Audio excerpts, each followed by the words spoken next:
Bueno, buenas noches. Me van a disculpar que no encienda la cámara, pero aquí está lloviendo terriblemente fuerte y estoy sin luz. Entonces estoy trabajando con las baterías externas y si enciendo la cámara se me va muchísimo más rápido la batería y lo importante acá es que ustedes reciban toda la información necesaria para esta segunda y última tutoría de la asignatura.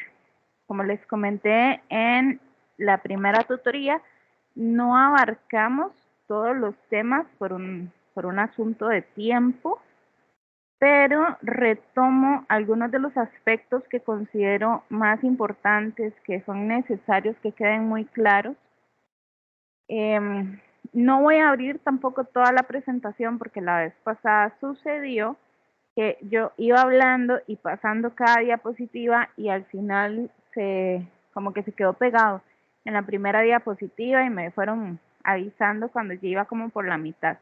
Entonces, si de casualidad sucede que no pueden ver la diapositiva en la que estoy, por favor me avisan porque al compartir pantalla tampoco puedo ver si levantan manitas, si abren el chat o alguna situación similar. Entonces, por favor, nada más abren el micrófono y me pegan el grito de profe, se quedó pegado, para que yo pueda percatarme de que eso sucedió. Finalmente, bueno, espacio para dudas quedan para el final de toda la exposición teórica. Entonces, comenzamos. En esta segunda tutoría vamos a estar trabajando en primer lugar sobre el tema del desarrollo social, emocional y afectivo. Y el primer concepto muy importante a tener en cuenta es el de la socialización previa, que significa que es el proceso por el cual todas las personas adquirimos ciertas conductas, creencias, normas y motivos que nos son dados por nuestra familia y por el grupo cultural al que pertenecemos. Entonces, mediante este proceso de socialización, vamos adquiriendo valores a ciertos aspectos de ese grupo social, los cuales se entienden como valores familiares muchas veces o valores sociales. Entonces, un ejemplo claro de esto es, por ejemplo, que cuando los chicos y las chicas llegan al kinder, si vienen de diferentes zonas del país, por alguna razón, tal vez todos son parte de una comunidad en el centro de San José y vienen dos chicos extranjeros de Venezuela y viene un chico de zona rural y viene otro chico de zona indígena, muy posiblemente cada uno de ellos va a tener diferentes valores, diferentes creencias, diferentes normas de comportamiento, diferentes formas de ver el mundo. Por ejemplo, en Venezuela se acostumbra mucho que las personas se bañan en la noche para acostarse en una cama limpia, estando ellas limpias y a la mañana siguiente no se duchan. En Costa Rica, aunque hay personas que lo hacen así, no es la norma. Normalmente nos levantamos, nos duchamos y los chiquitos y las chiquitas llegan al kinder con el pelo empapado, ¿verdad? Porque están recién bañados.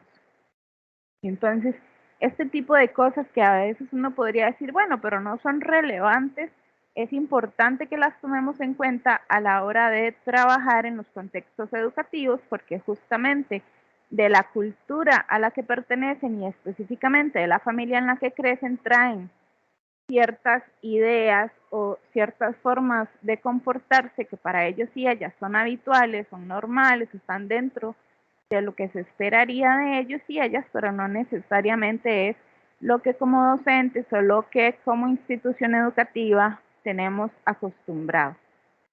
Esta socialización es el proceso en el que se aprenden aspectos como creencias y formas de comportamiento de acuerdo al papel que se espera que las personas desempeñen en la sociedad. Se empieza a preparar a los niños y niñas para que salgan al mundo. Toda esta educación la recibimos prácticamente desde el momento en el que nacemos, que se va moldeando con los años y con el contacto con otras personas, con sus docentes, con sus compañeros y compañeras, es un tema aparte, pero lo cierto es que desde la familia esta socialización previa es la que empieza a desarrollar en nosotros y nosotras todas estas habilidades o todas estas creencias en torno a cómo deberíamos comportarnos. Hay varias perspectivas alrededor del tema de la socialización y una de estas es la biológica, que nos plantea que las personas venimos con cierta dotación genética y biológica que es hereditaria, que nos va a dar componentes necesarios para que nos podamos adaptar a la sociedad. Algunos signos sociales, en este sentido, como la risa o el llanto, son instrumentos que traemos ya precargados, por decirlo de alguna forma, desde que nacemos y que nos facilitan el que podamos interactuar con el medio.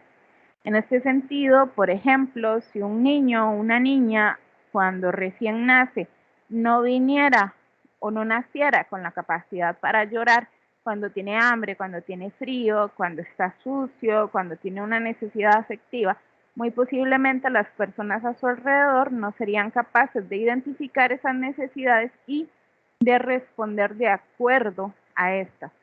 Entonces, imagínense ustedes que un chiquito, una chiquita no llore para comunicar ninguna de estas necesidades, o sea, difícilmente podría sobrevivir en el entorno en el que crece, porque adicionalmente los seres humanos son los que vienen dotados con menos capacidades de adaptación y supervivencia. Los animalitos, por ejemplo, a partir de los 5 o 6 días, tal vez un poquito menos o un poquito más, ya son capaces, por ejemplo, de pararse en sus 4 patitas, ya vienen con su pelito para poder protegerse y demás, pueden buscar de forma consciente el alimento, pero un bebé humano, un cachorro humano no puede hacer esto. No tiene la habilidad de sentarse, no tiene la habilidad de gatear, no tiene la habilidad de caminar, no viene protegido contra el frío y tampoco puede buscar por sí solo el alimento. Necesita de otras personas a su alrededor para poder sobrevivir. En relación a la perspectiva cognitiva, se refiere a la forma en cómo procesamos la información que surge de las interacciones que tenemos a nivel social. Aunque en este sentido las personas realizan tareas cuando analizan, comprenden y predicen diversos acontecimientos partiendo de lo que han aprendido, no necesariamente son simples reproducciones de lo que aprendieron en algún momento, sino que siempre es posible que esté presente una gran cuota de iniciativa y de creatividad en la búsqueda de alternativas de actuación. ¿A qué hacemos referencia con esto? Bueno, a que no somos robots.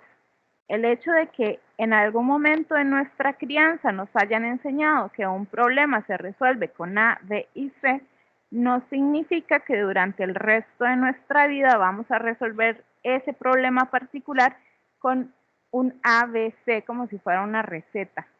Habrán momentos en los que por alguna situación particular las estrategias que tengamos en ese momento para resolver la situación no nos sean funcionales, no nos sean suficientes o no nos sean adecuadas. Y entonces tengamos que utilizar nuestra creatividad y nuestra iniciativa para buscar otras alternativas.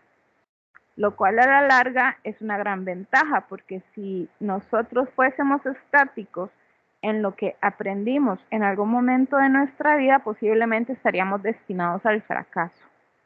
Normalmente las situaciones de la vida no son paralizantes, o sea, no son todo el tiempo lo mismo. Por ejemplo, yo puedo tener hoy un conflicto con un compañero de trabajo y haber logrado resolverlo de una forma particular, y mañana puedo tener un conflicto similar con otra persona y las estrategias que utilicé con la primera persona no me van necesariamente a servir con la segunda, porque todos somos diferentes. Voy a necesitar buscar estrategias para poder resolver las situaciones a las que me enfrente de acuerdo al momento particular y a las condiciones particulares de la persona con la que yo en ese momento me encuentre. Cuando hablamos de perspectiva sociocultural, lo que consideramos es la importancia que tienen las personas que integran el grupo más cercano en nuestro proceso de socialización. En este sentido, uno de los objetivos principales es que nosotros como seres humanos podamos llegar a ser parte del grupo. El ser humano, por definición, es un ser sociable. No podemos vivir solos, no podemos resolver nuestros conflictos solos. Necesitamos de otras personas a nuestro alrededor para poder formarnos, para poder sentirnos acompañados, para no desarrollar situaciones de índole mental como depresión o ansiedad. Necesitamos normalmente de aceptación, de cariño, de cercanía, de sentirnos valorados y validados por las personas que están a nuestro alrededor. Por eso es que es importantísimo tomar en cuenta este tema de la perspectiva sociocultural. Es en la medida en que estos procesos de socialización son efectivos que se produce este desarrollo socioemocional de forma adecuada y nos permite una efectiva adaptación a la sociedad. Es de esta manera que estos procesos de socialización y de desarrollo se encuentran muy relacionados entre sí. Mediante la socialización, la persona logra incorporar elementos socioculturales en su ambiente y también en su personalidad para poder adaptarse al medio en el que está creciendo.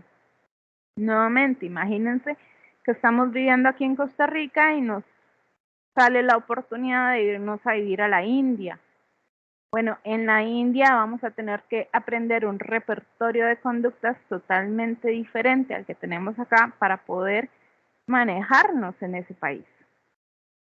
Por ejemplo, en la India, estaba viendo un día estos en un video que ahí se come con las manos, que en los baños públicos no hay papel higiénico, que de hecho los baños públicos no son un servicio sanitario como el que estamos acostumbrados en Costa Rica, en Centroamérica o en general en América, sino que son como a ras de piso. Convives en la calle con todo tipo de animales, no hay semáforos, no hay peatonales, entonces tenés que jugártela, como dicen, para que no te atropelle un elefante o una moto. En general, el contexto en el que crecen las personas en India es muy diferente al contexto en el que crecen las personas en Costa Rica. Y entonces, es todo este tema sociocultural, todo este contacto con las personas con las que yo crezco, lo que me faculta o lo que me da herramientas para que yo logre adaptarme al medio en el que estoy. Y cuando cambio abruptamente del medio, debo de adquirir nuevas habilidades para poder sentirme parte de la sociedad o del grupo al que voy a empezar ya a pertenecer.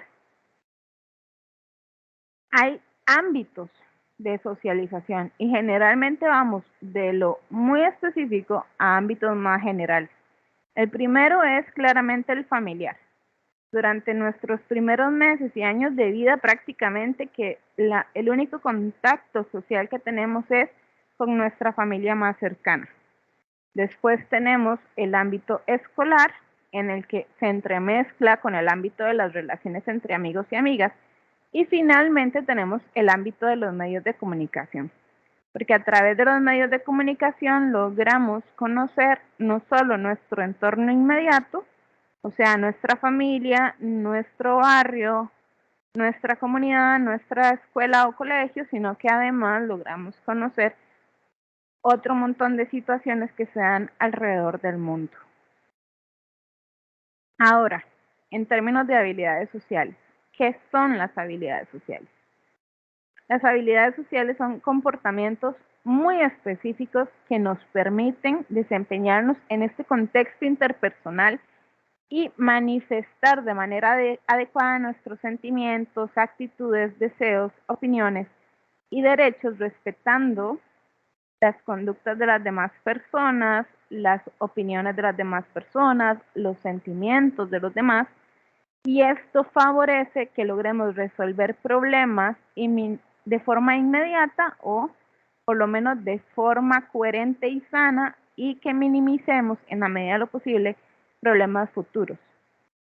Ok, nuevamente, ¿dónde empezamos a establecer un desarrollo de habilidades sociales? En el seno de la familia. Cuando en el aula se topa con niños o con niñas que frente al conflicto responden con gritos, con golpes, con patadas, con pellizcos, con llanto excesivo, desregulados emocionalmente por completo, podemos hacernos una idea más o menos clara de cómo está el manejo de habilidades sociales en la casa. Porque los chicos y las chicas aprenden por modelamiento. ¿Qué significa esto? Que ven el ejemplo en papá, mamá, hermanos mayores, tíos, abuelos, compañeros de juego, etc.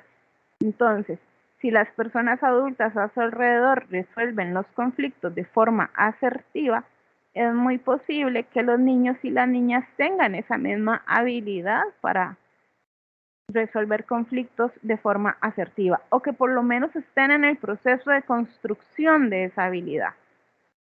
Porque también tenemos que considerar el hecho de que es muy común que niños muy pequeños, de 2 hasta 5 años aproximadamente, tengan muchísimas dificultades para regularse emocionalmente. Entonces, están en un proceso de desarrollo de estrategias para regular sus emociones, del desarrollo de estrategias para comunicarse de forma hábil y el desarrollo de estrategias para movilizarse en la sociedad de forma efectiva. Ok, ¿por qué son importantes las habilidades sociales? Bueno, la importancia de estas habilidades es más que evidente cuando las personas menores de edad se integran a un espacio nuevo. El manejo que se obtenga de ese espacio que es novedoso para ellos y ellas depende de estos comportamientos o pensamientos que sean instrumentales para resolver conflictos, situaciones o tareas sociales. Cuando los chicos y las chicas logran desenvolverse de forma positiva, provocan sensaciones de aceptación, de felicidad y de valía en las demás personas. Por el contrario, cuando todo lo que pasa a su alrededor lo resuelven por medio de acciones que van en contra de la norma socialmente aceptada, o sea, que lo hacen por medio de gritos, que lo hacen por medio de golpes, que lo hacen por medio de berrinches, normalmente lo que consiguen es o ser aislados del grupo o generar situaciones desagradables en las que probablemente lo que estén generando sea bullying y agresiones hacia sus compañeros y sus compañeras. Por lo tanto, en este entorno social no van a ser bien recibidos o recibidas y el mensaje que van a recibir es que estorban, que incomodan, que agreden, que son odiosos, repugnantes o que nadie quiere estar con ellos y ellas. En este sentido también tenemos ya entra un tema que es la autoestima. Cuando yo no me siento valorado, no me siento amado, no me siento aceptado por mi grupo, mi valoración puede ser negativa. La autoestima es esta valoración que puede ser positiva o negativa de mí mismo o de mí misma. Expresa ese concepto que yo tengo de mí, ¿verdad? A partir de mis cualidades, y la persona se valora según estas cualidades que también provienen de la experiencia, de los sentimientos y de los pensamientos que se han acumulado a lo largo de su vida. Entonces, regresando al tema de habilidades sociales, si un chico o chica no cuenta con las habilidades necesarias para desarrollarse en sociedad, si no tiene estrategias sanas de regulación emocional, genera en su entorno un ambiente de rechazo, es muy posible que su autoestima se vea impactada de forma negativa porque las cualidades que van a resaltar en él o ella van a ser negativas. ¿Por qué? Porque van a provenir de su experiencia en el manejo con otros niños y otras niñas, con sus docentes, con sus padres de familia, con las personas en general que tiene a su alrededor. Entonces, nuevamente, si logramos verlo, las diferentes situaciones se van como encadenando una detrás de otra. Por su parte, el autoconcepto es esta representación que tienen las personas de sí mismas. Y aquí lo que participan son múltiples aspectos, en el sentido de que la persona se evalúa en diferentes ámbitos. Entonces, cómo me veo o cómo me ven y me hacen sentir a nivel físico, cómo son mis relaciones sociales, en la parte laboral, cómo es mi parte laboral, en la parte intelectual, cómo es mi desarrollo académico. La laboral ya es más cuando somos adultos, ¿verdad? Y esto consiste en una construcción que se realiza igual mediante la retroalimentación de otras personas que son significativas, y esta construcción es tanto social como cognitiva. En el autoconcepto, normalmente nos dividimos por áreas, porque, por ejemplo, mi autoconcepto puede ser a nivel físico, puede ser bajo porque yo no me sienta una persona atractiva, no me sienta una persona que le gusta a la gente, porque, no sé, tal vez siento que mi cabello no es tan grueso, sedoso, no sé qué, como la de X modelo, ¿verdad? Etcétera. Entonces, a nivel físico, puede que tenga un autoconcepto bajo. A nivel de relaciones sociales, puede que mi autoconcepto más bien sea muy alto, porque de alguna forma compenso siendo muy sociable, siendo muy chistoso, siendo muy dadivoso, estando siempre para ayudar a las demás personas. A nivel laboral, puede que los comentarios que recibe la persona de sus compañeros o compañeras sea de que, ay, es que es una persona muy responsable, es que es una persona que siempre cumple, es una persona que le gusta hacerlo todo bien, es una persona muy detallista y no sé qué. Y a nivel intelectual también podría estar ahí más o menos, porque de pronto tenés una idea muy rígida en relación a qué es el éxito académico, y para vos el éxito académico es, no sé, notas de 90 para arriba, y entonces si tuviste una materia particularmente compleja en la que no te sentías como el 100% y de pronto sacaste algunos trabajos o algunos exámenes, una nota de 70, ya tu autoconcepto a nivel intelectual puede estar permeado por esa situación. En general, entonces, cuando hablamos de autoestima, es algo más global y es algo relacionado con la valoración general que hago yo de mí como persona, y el autoconcepto se puede dividir en todos estos ámbitos, porque en algunas partes puedo sentirme muy bien y en otras partes puedo tener ahí algunas deficiencias. Tenemos otro tema, que es el tema de la vinculación y el apego. Esta posibilidad de establecer vínculos fuertes y estables con las figuras significativas de la persona menor de edad va a posibilitar en ellos y ellas un desarrollo psicosocial muy positivo, tanto en su niñez como en las etapas posteriores de la vida. Y este vínculo se establece con las figuras más significativas y surge porque le ofrecen al niño o a la niña seguridad, aceptación y protección, lo cual le provee bienestar. ¿Qué podemos hablar de ¿Qué podemos entonces hablar a nivel negativo del vínculo? Bueno, niños o niñas que han crecido con violencia física, con violencia emocional, con violencia psicológica, violencia sexual o negligencia, o que han sido de forma constante invalidadas emocionalmente, muy posiblemente no tengan un vínculo fuerte con sus figuras significativas, sea mamá, papá y otros adultos a su alrededor, porque lo que hayan aprendido a lo largo de su vida es que lo que recibían de estas personas cuando buscaban su apoyo y su protección eran golpes, gritos, insultos, invalidación de sus emociones, etc. Eso afecta profundamente a la persona menor de edad y la acompaña a lo largo de su vida, si es que la persona no trabaja a nivel interno en estas situaciones que le afectaron. Entonces, es importante que tengamos eso claro.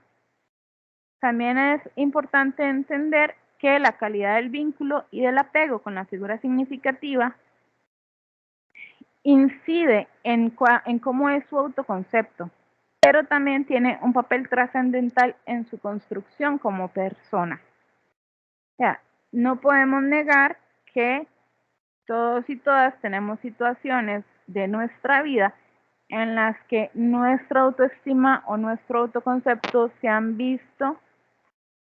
eh, se han visto lastimados de alguna forma, tal vez porque nuestros padres, nuestros docentes o alguna otra persona o figura significativa de nuestra vida tal vez hizo un comentario o ignoró alguna situación particular, pero no necesariamente eso significa que lo haya hecho de forma constante, ¿verdad? Tal vez de pronto fue una época difícil en la vida de esa persona y bueno, nos hizo ese daño, pero hay otras personas que viven de forma constante ese tipo de situaciones y claramente ahí la afectación es muchísimo más fuerte y todavía más mantenida en el tiempo. Entonces, cuando logramos entender la forma en la que como personas adultas influimos en el bienestar de las personas menores de edad, también podemos entender que no es solo algo que yo hice hoy y que no le va a afectar nunca más en su vida. Es algo que hice hoy y que si hice de forma constante, posiblemente le va a afectar durante muchísimos años en el futuro. Otro tema que tenemos acá es el de los problemas emocionales. Es muy, a ver, se me fue la palabra, a ver cómo se los explico.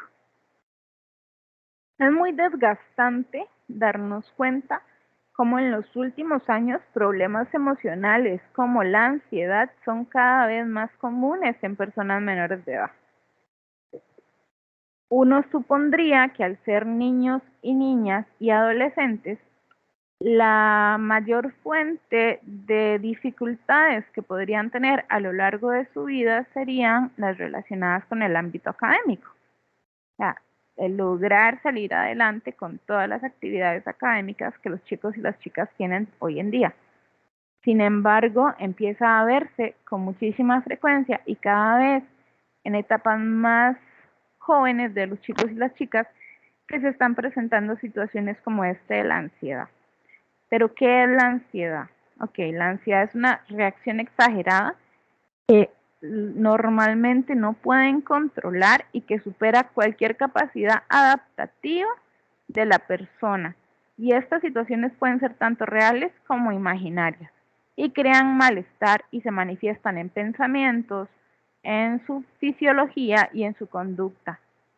En resumen, es una sensación muy incómoda que hemos experimentado todas las personas en algún momento de nuestra vida y que es normal, que es adaptativa porque nos está avisando de que hay un peligro, pero que se convierte en un problema en el momento en el que ese peligro del que la ansiedad nos está avisando es imaginario o no es tan drástico como para que nuestro cuerpo reaccione como lo hace. Yo le explico de forma constante a mis pacientes cuando hablamos del tema de la ansiedad que en la época del desarrollo primario del ser humano, o sea, allá por los años de la prehistoria, la ansiedad era adaptativa porque nos avisaba cuando estábamos frente al peligro de que un animal nos fuera a comer, por ejemplo. Y entonces la ansiedad activaba un montón de mecanismos a nivel fisiológico para que estableciéramos una de tres acciones. Nos escondiéramos, peleáramos o huyéramos. Era adaptativa en ese momento. Lo necesitábamos para preservar la especie humana. Como la ansiedad es un tema fisiológico, está conectado directamente a nuestro cerebro, por decirlo en palabras coloquiales, no podemos deshacernos de ella. No hay forma, no existe la pastilla mágica para hacer que la ansiedad desaparezca. ¿Qué es lo que pasa? Que conforme la humanidad ha avanzado, cada vez las exigencias del entorno son mayores. Cada vez se espera muchísimo más de nosotros, con muchísima más rapidez, Además, estamos expuestos a un montón de estímulos de toda índole de forma constante. Prácticamente desde que nos levantamos hasta que nos acostamos, estamos bombardeados por noticias y por información. Entonces, el cerebro ha dejado de lograr identificar cuándo esos avisos de peligro tienen una causa real en mi entorno y cuándo no. Con los chicos últimamente no solo existen los problemas relacionados con la malla curricular o académica y con las notas. Existe eso, existe todo lo que se les está bombardeando por medio de internet. Existe el bullying, existe el ciberbullying, que es todavía peor que el bullying normal, entre comillas normal. Y en general se espera de ellos y ellas un desarrollo muchísimo más rápido y muchísimo más elevado, y esto puede terminar desencadenando en problemas de ansiedad.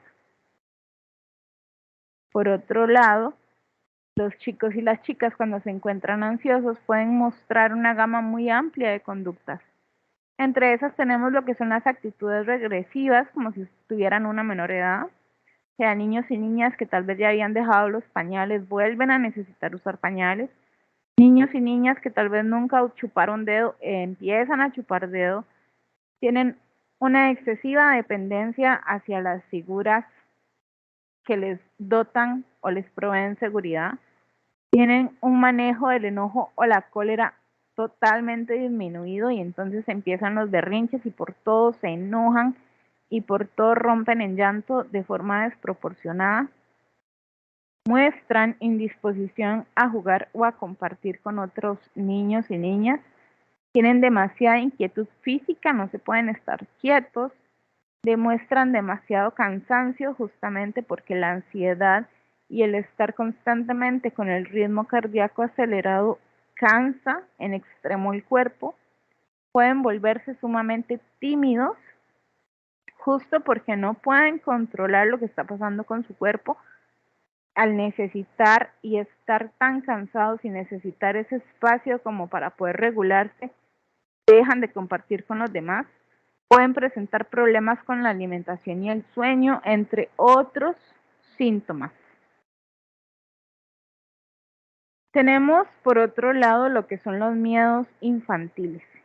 Y necesitamos entender que los miedos son frecuentes en estas edades y que se evidencian con mayor intensidad conforme el niño o la niña avanza en su desarrollo cognitivo. El miedo, nuevamente muy parecido a la ansiedad, es una respuesta fisiológica que nos avisa que una situación nos puede generar algún daño. Entonces, ¿cuándo el miedo se convierte en un problema? Cuando el miedo es tan intenso que empieza a repercutir en todas las relaciones sociales del niño o la niña, empieza a influir en sus relaciones en general, con niños, con niñas, con papá, con mamá, con el sueño, con la alimentación, cuando lloran de forma excesiva, cuando a nivel académico empiezan a tener problemas. Aquí es en donde ya el miedo se convierte en un problema que hay que atender de forma rápida y responsable. En ese sentido, los miedos dependen no solo de factores del desarrollo, ¿verdad? Los chicos y chicas es muy común que sientan miedo a estas edades, pero en este caso no solo dependen de esos factores, sino que también de experiencias o vivencias que en algunos casos pueden ser realmente traumáticas para ellos y ellas, que les afectan y les generan miedo a la vez que pueden mantenerse hasta la etapa adulta, dependiendo de la gravedad. Usualmente el miedo desaparece en la adolescencia, pero, por ejemplo, si en la etapa de el miedo a la oscuridad, las personas adultas alrededor del niño o la niña lo que hacen de alguna forma es invalidar esa sensación de miedo, el miedo en lugar de disminuir se va a acrecentar. Luego de tener miedo a la oscuridad, puede más bien ser como una onda, como esto, cuando tiramos una piedrita al agua y empiezan a crecer círculos enormes alrededor de donde la piedrita cayó. Ok, entonces, lo que en un principio era solo el miedo a la oscuridad puede traducirse a el miedo a la oscuridad en general, no sé, tal vez a un armario oscuro, a debajo de la cama, a la oscuridad que se genera dentro del carro cuando es de noche, a la oscuridad de taparse los ojos, de cerrar los ojos. O sea, empieza a generalizarse el miedo. Y esto puede ir evolucionando hasta llegar a etapas más adultas. Por otro lado, tenemos el tema de la depresión. Muchas personas creen que los chicos y las chicas no se pueden deprimir, pero eso es un mito.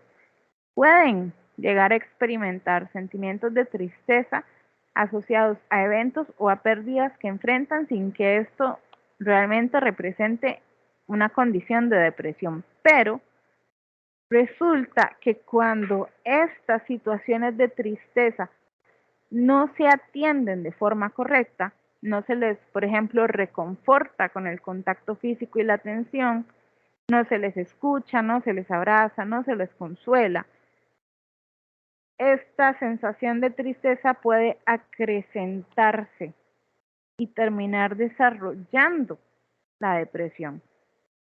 Porque la depresión es una situación de máximo estrés, ¿verdad? El que no se atienda la emoción primaria, que es la tristeza, genera mucho estrés, tanto a nivel emocional como a nivel fisiológico. Y esto puede terminar conduciendo a procesos depresivos. Cuando se presenta en los hogares este tipo de situaciones, normalmente las personas adultas también están emocionalmente afectadas y en muchas ocasiones no logran ponerle atención a la tristeza que presentan los niños y las niñas.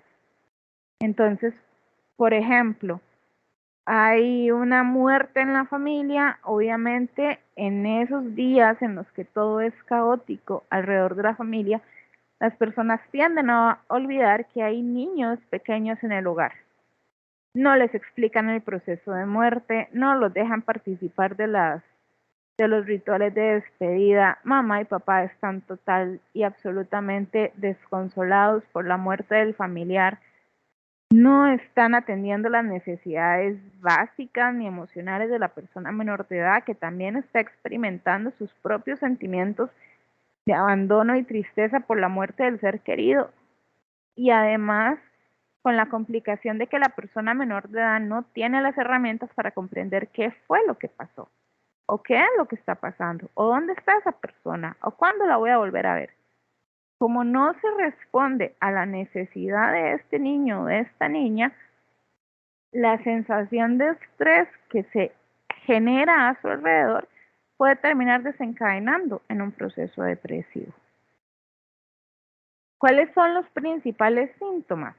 Ok, en edades inferiores a los 7 años podemos encontrar llanto inmotivado, quejas somáticas, como por ejemplo me duele la cabeza, me duele la panza, tengo muchas ganas de vomitar, tengo mucho frío, siento escalofríos, esas son quejas somáticas.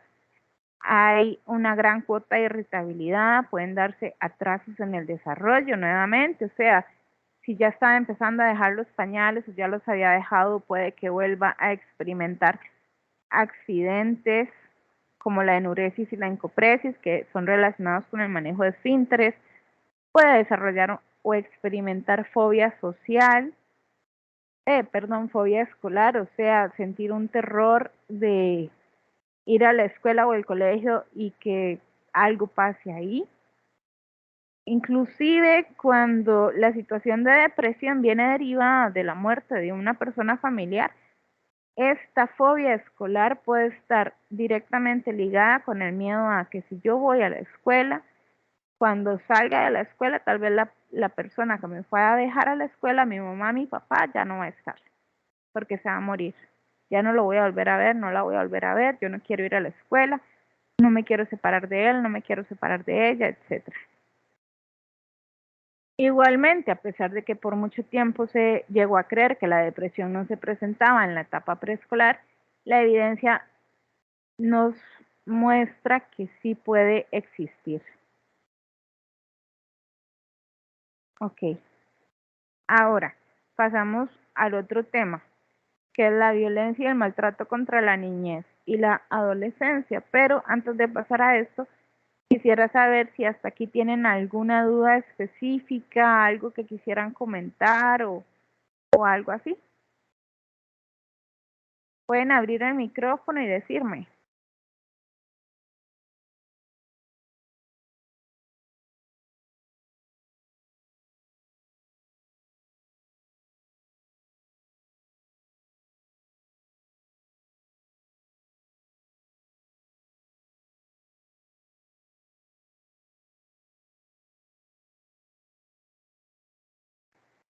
Nadie, no. Ok, bueno, entonces continuamos.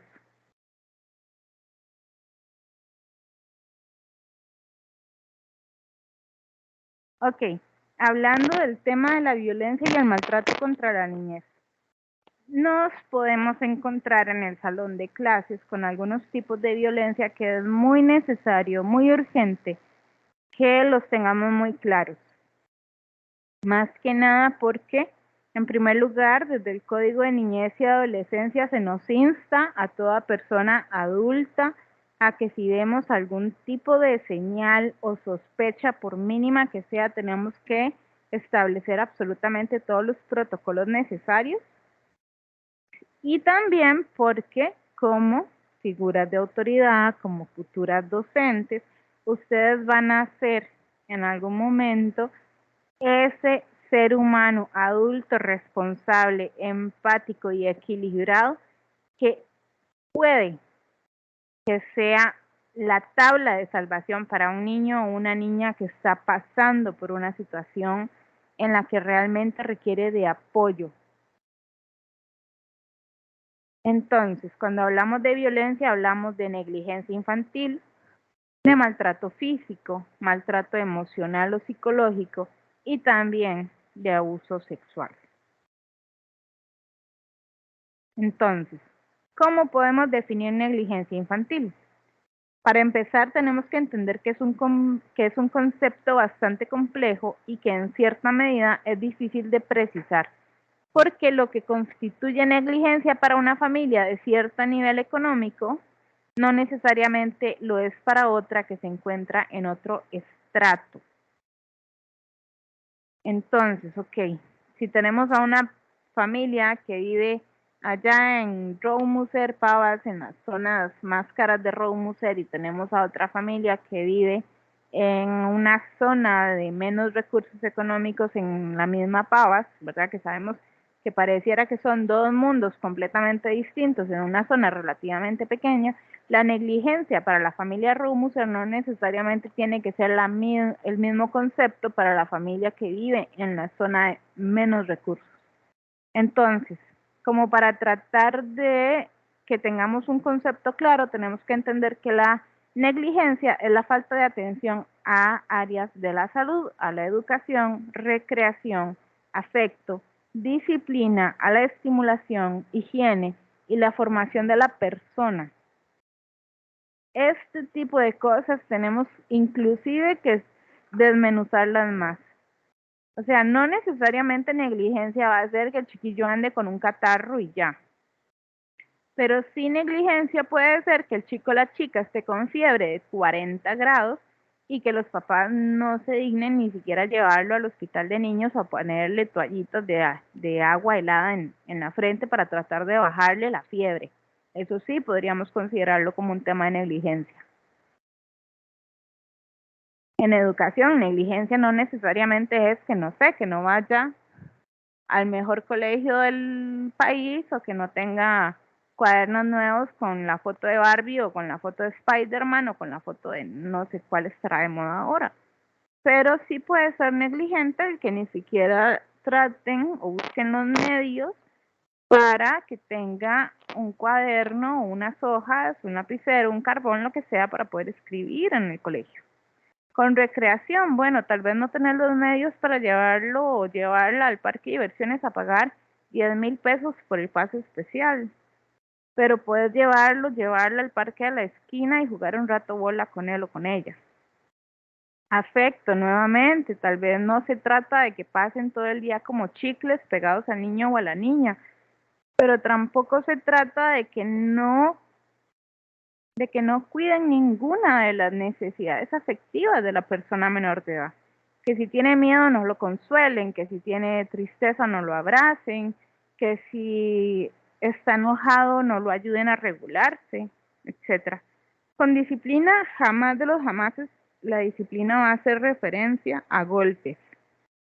Y eso es importantísimo, ¿verdad? Disciplina implica acompañar a la persona menor de edad en su camino de crecimiento, ayudarle a reconocer las situaciones que consideramos positivas de las negativas por medio del amor, la empatía, el respeto y la comprensión. Y así podemos desmenuzar cada uno de los aspectos que se pueden considerar dentro del término de negligencia infantil. Del mismo modo, el descuido y la indiferencia ante las necesidades y condiciones individuales del niño o la niña representan una manifestación de este fenómeno. El abandono físico total, como dejar a un bebé en la puerta de una casa o albergue, es una forma extrema de violencia por negligencia infantil. Tenemos el maltrato físico, ¿verdad? Que obviamente se refiere a situaciones en las cuales se golpea, lastima, hiere o ataca físicamente a un niño o a una niña, en donde le causamos hematomas, fracturas, quemaduras, escoriaciones o lesiones internas o externas de cualquier índole. Y aquí va en maltrato físico desde un jalón de orejas hasta que le quiebren el palo de la escoba en la cabeza al chiquito o a la chiquita. O sea, desde la ley en Costa Rica no se golpea a los niños ni a las niñas bajo ninguna circunstancia, ni con ningún objeto, ni con la mano, ni con absolutamente nada. Usualmente este tipo de situaciones de maltrato físico suceden en el contexto de crisis familiares, donde un episodio de desobediencia o una conducta que se considera inapropiada genera en la persona adulta una reacción violenta en la que no hay ningún tipo de control de por medio. Y en algunas ocasiones menos frecuente se da con plena intención y planificación por parte del padre o la madre de familia. Normalmente cuando se dan estos arrebatos de ira es cuando se generan las situaciones de maltrato físico, pero no falta quien con alevosía y maldad realmente lo haga porque no sé por qué, o sea, realmente nunca podría yo entender por qué alguien se ensaña en golpear a un niño simple y sencillamente porque le dio la gana. ¿Qué le enseña el maltrato físico a la persona menor de edad?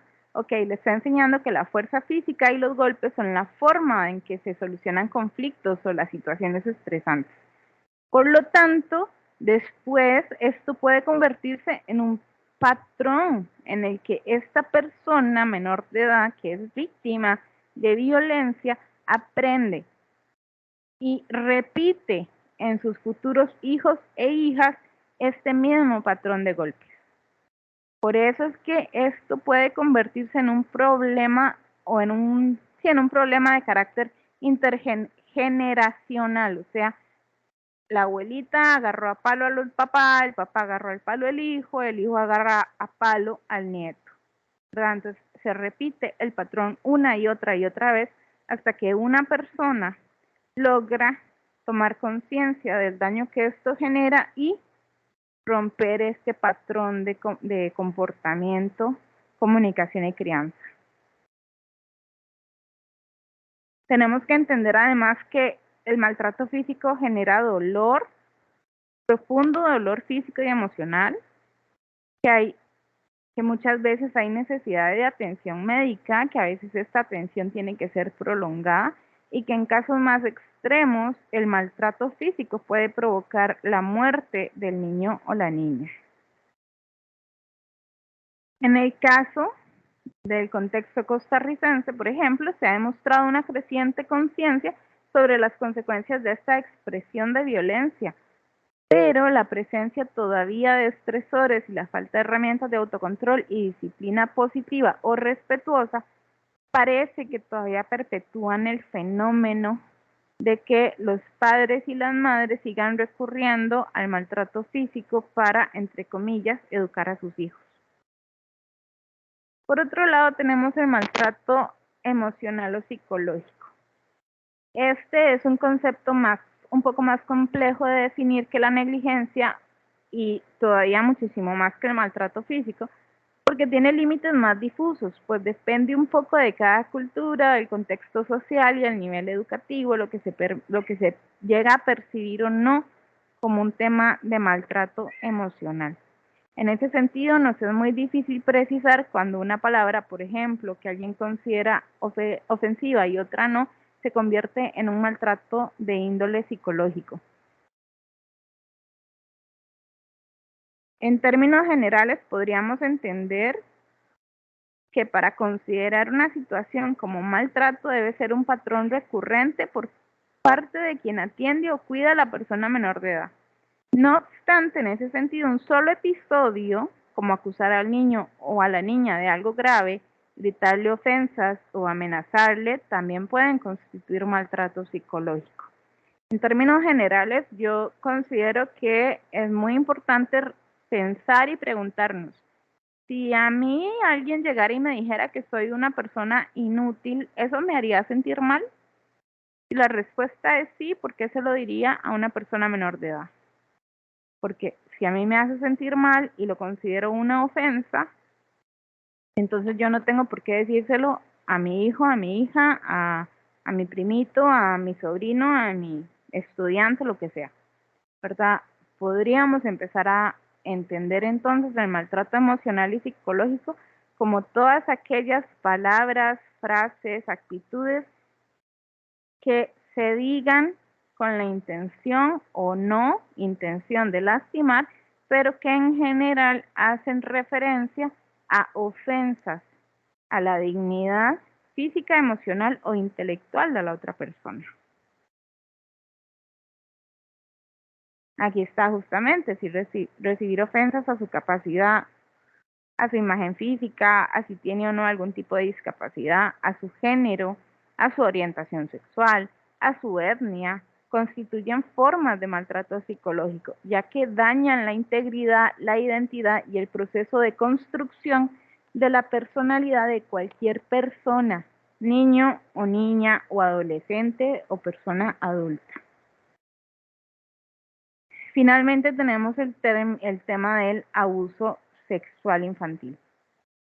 Esta es una cuarta forma de abuso contra las personas menores de edad y es la que presenta más efectos complejos en el desarrollo integral de los niños y las niñas. Es un fenómeno sumamente doloroso, sumamente revictimizante y sumamente complejo de trabajar a nivel de psicoterapia. El daño es transversal, o sea, atraviesa a la persona en en su esfera física, en su esfera emocional, en su esfera cognitiva, en su esfera social, o sea, atraviesa todas las áreas del desarrollo de la persona. Dada la violencia y la manipulación que usualmente se utiliza en esta situación, es así como el desconocimiento de la mayor parte de los niños y las niñas sobre temáticas de sexualidad, por lo general se experimenta como una condición muy traumática con efectos en el corto, en el mediano y en el largo plazo. Casi siempre implica una invasión de la persona. Esta invasión puede ser física, puede ser emocional, puede ser social y conlleva daños y sufrimientos tanto para el infante que sufre este tipo de abuso como para su familia. Normalmente cuando se da una situación de abuso sexual no solo se afecta a la persona menor de edad, se afecta a todo el círculo familiar, porque el dolor de la traición es tan grande y las consecuencias son tan macro que es muy difícil de manejarlo. La culpa, la vergüenza, el enojo son emociones dificilísimas de trabajar cuando se trabajan situaciones de abuso. Si bien muchos de los episodios de abuso sexual tienen lugar con personas conocidas, generalmente son personas muy cercanas, el papá, la mamá, el padrastro, la madrastra, el tío, el hermano, el abuelito. El impacto en las familias nucleares y extensas siempre se genera, sea o no conocida la persona que ejerció el abuso, siempre va a haber un impacto en la familia. Y en el primer caso, cuando es una persona conocida, las consecuencias tienden a ser todavía muchísimo más complejas y dolorosas para la persona que sobrevive al abuso como para su familia. ¿Qué tenemos que hacer para que no se den este tipo de situaciones? O para prevenir en la medida de lo posible que no se den, porque si hay algo en lo que la teoría es clara es que el abuso sexual no se puede prevenir 100%, pero podemos mitigar la presencia del abuso o podemos detenerlo más pronto si tenemos algunas herramientas. Ok, ¿cuáles son esas herramientas? Necesitamos inculcarle a los niños y a las niñas el respeto por su propio cuerpo. Y las personas adultas tienen que dar el ejemplo en ese sentido. No obstante, en el caso de niños y niñas en edad preescolar, la responsabilidad de la protección y la prevención recae total y absolutamente en las personas adultas, ya que es sumamente difícil que una persona infante de estas edades comprenda qué es lo que está pasando y se defienda de una situación de esta naturaleza. Ok, pero entonces ustedes me podrían decir, bueno, profe, pero es que usted me está diciendo que hay que enseñarle a los niños y a las niñas respeto por su propio cuerpo y después me está diciendo que toda la responsabilidad cae en mí. Entonces, ¿y para qué les enseño respeto sobre su cuerpo si soy yo la que tiene que estar ahí al pendiente? Bueno, es que van las dos vías. Yo le enseño al niño y a la niña que su cuerpo se respeta, les doy el ejemplo, respetando yo su cuerpo, el de ellos, ¿verdad? No toco, no miro, no hago, les explico, les ayudo, los acompaño, etcétera, etcétera. Y al mismo tiempo les refuerzo muchísimo que si una persona los toca, les dice, les hace, etcétera, y ellos no pueden defenderse, que no tengan miedo de decirme que eso les pasó, para que yo, como única y exclusiva persona responsable de esa situación, pueda establecer todos los mecanismos de defensa para apoyar al niño o la niña. Algunas señales que tenemos que tomar en cuenta, que pueden ser indicadores clarísimos de que hay una situación de violencia sexual y que nos pueden ayudar a identificarlo y detenerlo más temprano que tarde, son los síntomas de enfermedades transmitidas sexualmente, daño o maltrato en el área genital de los niños o las niñas, dificultad o dolor al sentarse o caminar, comportamientos sexuales sugestivos, inapropiados, promiscuos o expresiones sexuales que son inapropiadas para la edad, que ustedes dicen, yo no entiendo por qué un chiquito de 4 años está haciendo esto o está diciendo ciertas cosas, ¿dónde encontró esa información? ¿Quién se la dio? ¿Cómo sabe que eso funciona así? Que tengan conocimiento sobre relaciones sexuales y que este conocimiento sea inapropiado para la edad de ellos y ellas.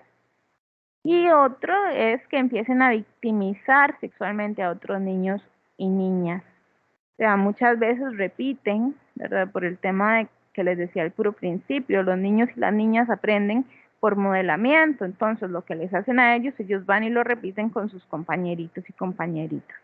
Entonces, sin quererlo, victimizan sexualmente a otros niños y niñas, abusan sexualmente de otros niños y niñas.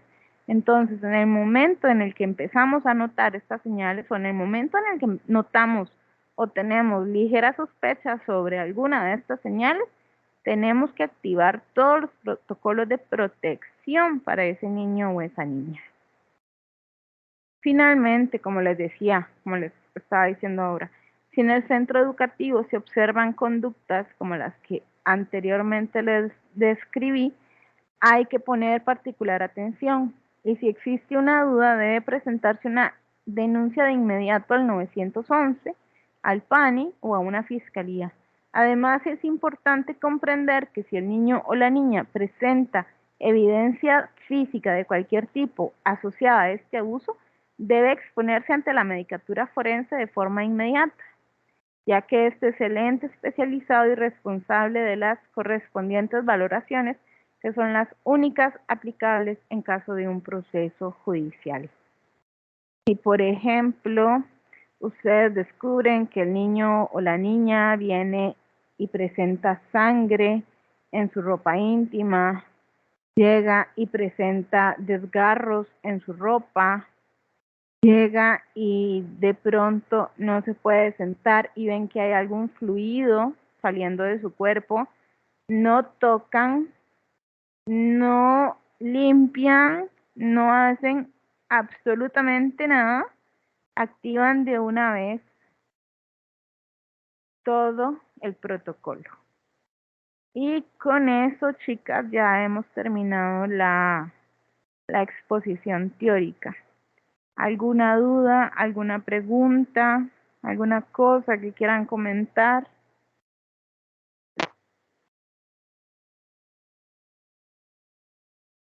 Pueden abrir el micrófono o pueden escribirlo en el chat.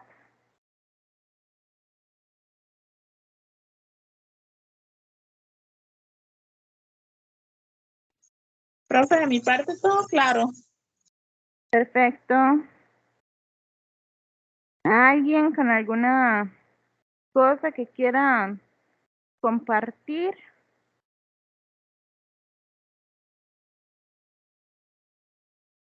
Hola, Alejandra, dime.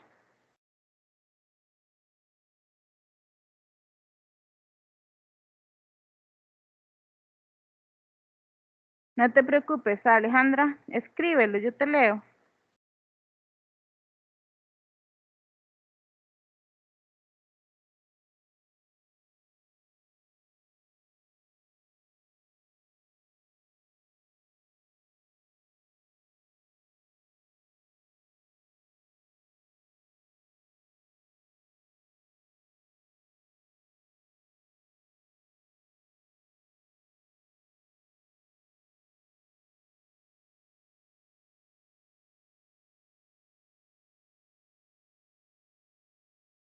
Gracias, Laura, qué dicha.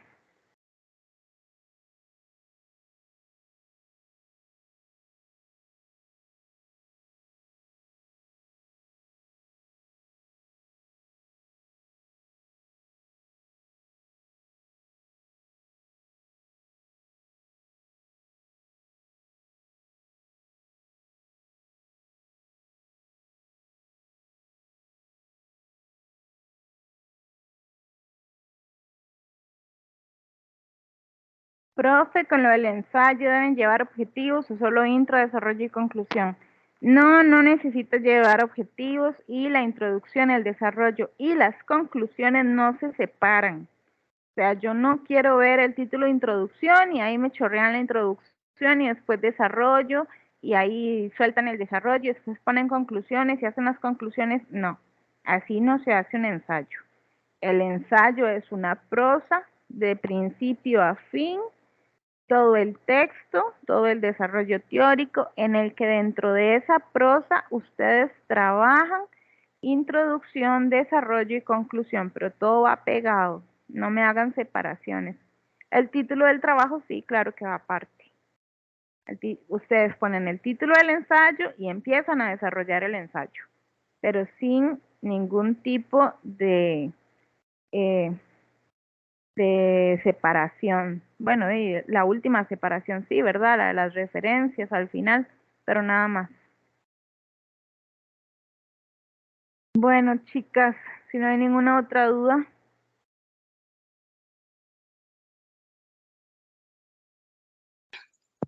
Buenas noches, profesora. Buenas noches. Yo tenía una duda con respecto al ensayo.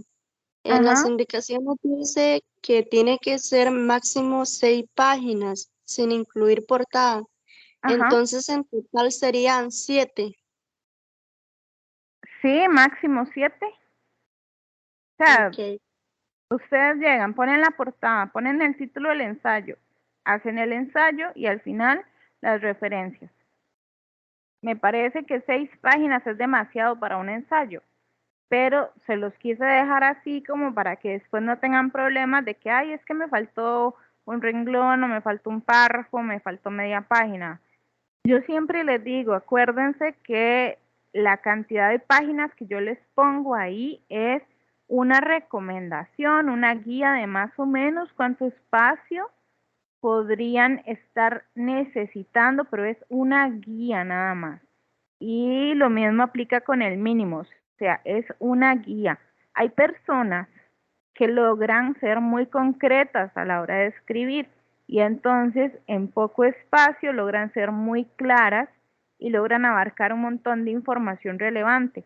Y hay personas que necesitan más espacio para poder explayarse y explicar todo lo que quieren de la forma que les es más fácil. Entonces yo les pongo una guía. Yo digo, bueno, tanto para el que es muy concreto como para el que necesita más espacio, tal vez entre 4 y 6 páginas, pero si son menos o si son más, no importa. A mí lo que me importa es ver el contenido.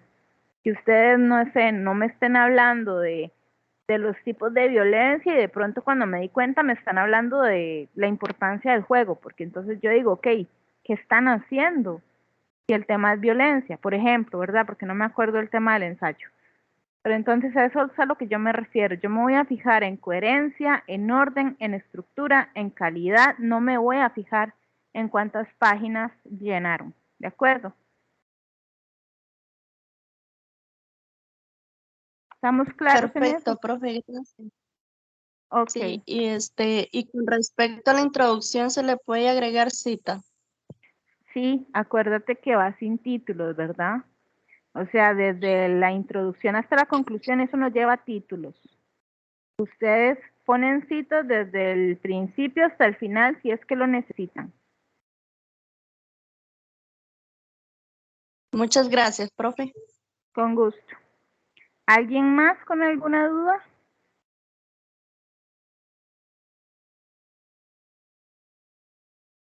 Bueno, vean, esto se está grabando, ya voy a detener la grabación. Ok. Listo.